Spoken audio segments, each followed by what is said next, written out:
But that's the engine complete. Thanks for watching. Hi folks, another early morning. I sort of thought, why am I doing this? And then I realised that I haven't really gone over this for a while. We've just been pushing on with this restoration, but the idea is to get this bike restored and ready to ride on a club run, which happens on the 29th and 30th of April. Now, it doesn't sound like a lot, but what I haven't said is the club run starts off on the east coast of England and goes to the west coast of England and stays there for a night, and then the participants come back again to the east coast the following day.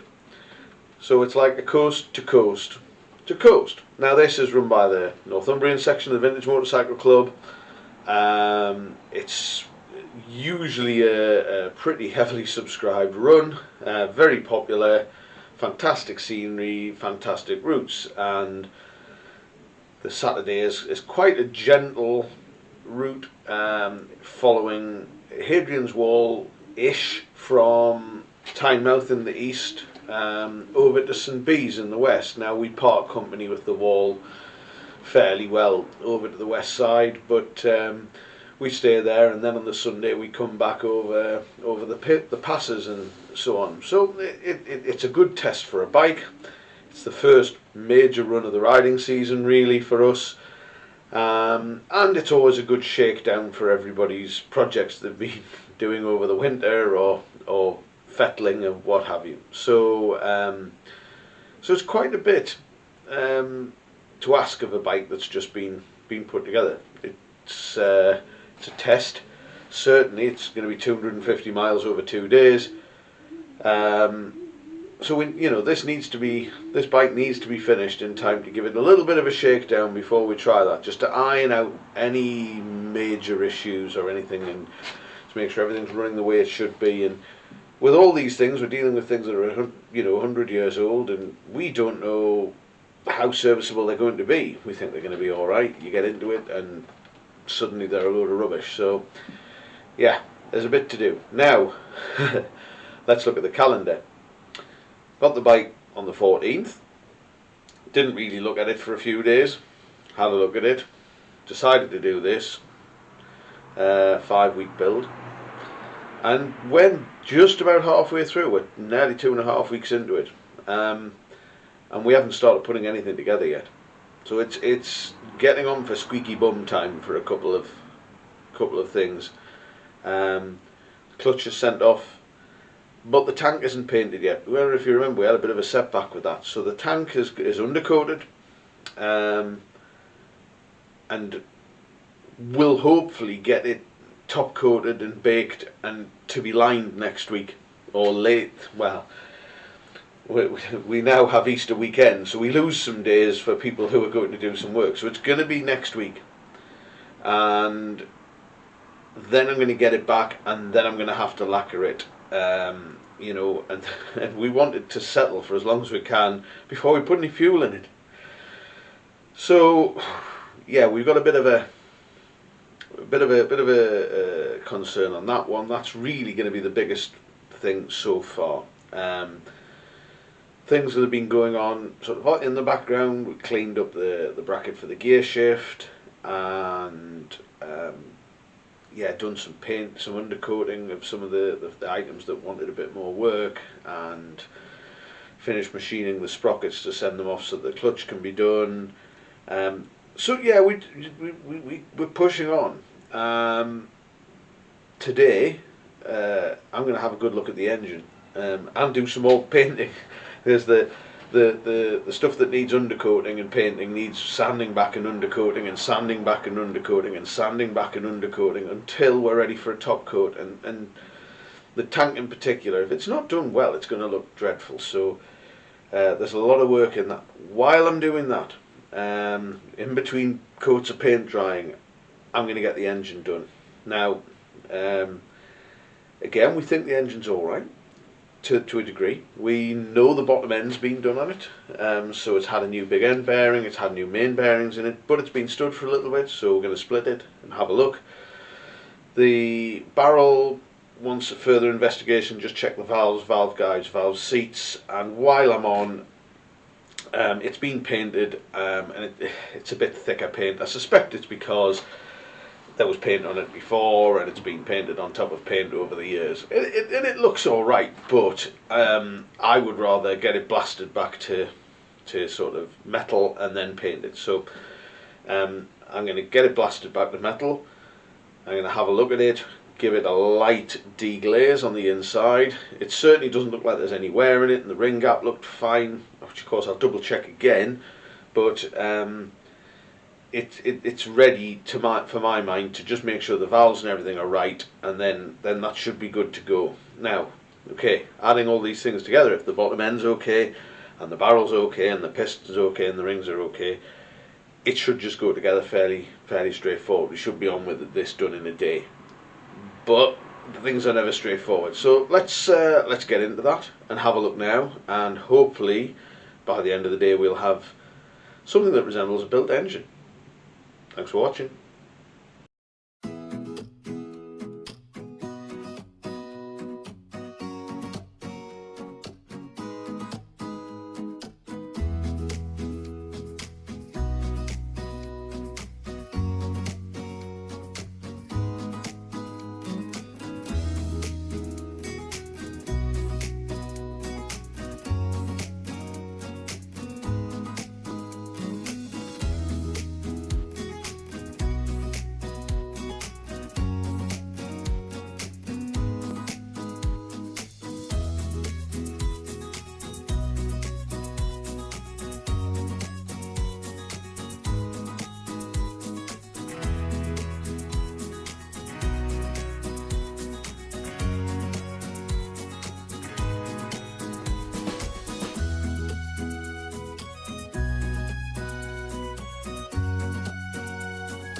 Now then, I've done the barrel, but I'm not going to reveal it just yet. So this is the bottom end of the engine. The crankcases are really small, I think. Now that's because it has an external flywheel. So when we get it apart, we'll find that the crank, it sort of resembles more a car crank. But that's just the design. There's nothing the matter with it. Later engines in different makes were had flywheels on the inside or part of the crank, so they had really heavy ones. And I guess it worked. So there's nothing the matter with this. I think what I'd like to do is take this apart and just make sure everything's as nice as it looks it should be. I suspect that I will find similar issues to that with the barrel, and what you'll have seen when I did the barrel was that the valves were a bit stuck, and it was just that a little bit of moisture, condensation, whatever had got into the valves and valve guides, so there was a little bit of rust in there which made them a bit difficult to get out. But actually there was no problem with wear on them.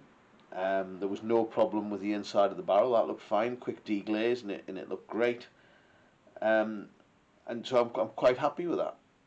This I think will be the same. It's been in the same place, although maybe a little bit better sealed up. So fingers crossed. This will be exactly the same. Just want a bit of a clean up, bit of a recommission, put back together. What I will do is we'll put it back together with the cams in, with the push rods in, and we'll bolt the barrel on. So we might even put some piston rings in. So it will be a finished engine, but there's some just sort of moisture marks on the barrel, on the crankcases, and it just wants to clean up.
So the engine's looking good so far.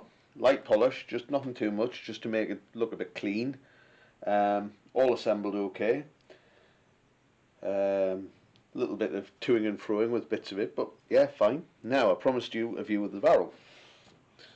There we go. Look at this, all ready to fit. So the next job is base gasket on, barrel fitted, bolt it down, and then we've got the valve caps to go back in, and what we'll have to do is anneal the gaskets for that. So we'll go through annealing the gaskets. In the meantime, I'm just going to get this fitted. I'm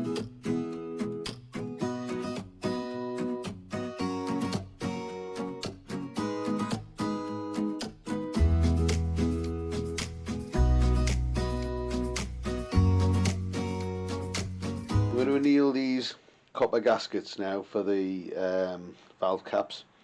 They're a copper gasket with some material sandwiched in between them, which allows them to squish, but they're probably worked hardened, so it doesn't do any harm to anneal them. To anneal them, you just heat them up and quench them in water.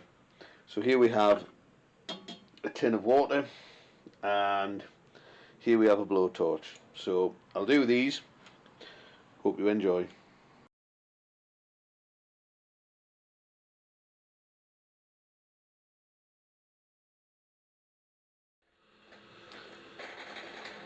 clean them up a little bit and pop them onto the valve cap. Now you've got to remember that the one without the hole in it, the other one has a hole for a spark plug.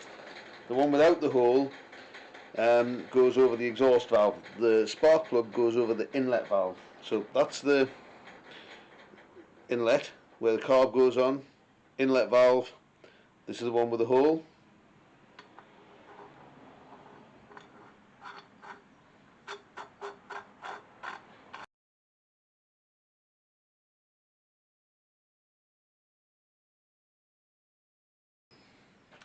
Fitted beautifully. Now I'm just going to put a couple of bungs in the two holes because obviously we've got a couple of things to go in. The spark plug, which I won't put in because they're easy to damage, they stick up. It's very easy to catch when you're fitting it. And the other one is where the priming tap goes, so that's just so you can pour fuel directly into the top of the cylinder. Now you don't really need it as much these days, but in the past, you know, when oil was very thick, or at least the grade they were using was, and these were being used all year round, in the winter they would really struggle to turn them over because of the thickness of the oil. So what they used to do was pour some petrol direct into the top of the cylinder, and that would then free the piston off in the bore from the thick oil, diluting it a little bit and give it a little bit of oomph to start, you know. We fit it, probably never have to open it or use it in anger, but it will stop. At the minute I'll put a couple of bungs in just to stop stuff getting in. But that's the engine complete. Thanks for watching.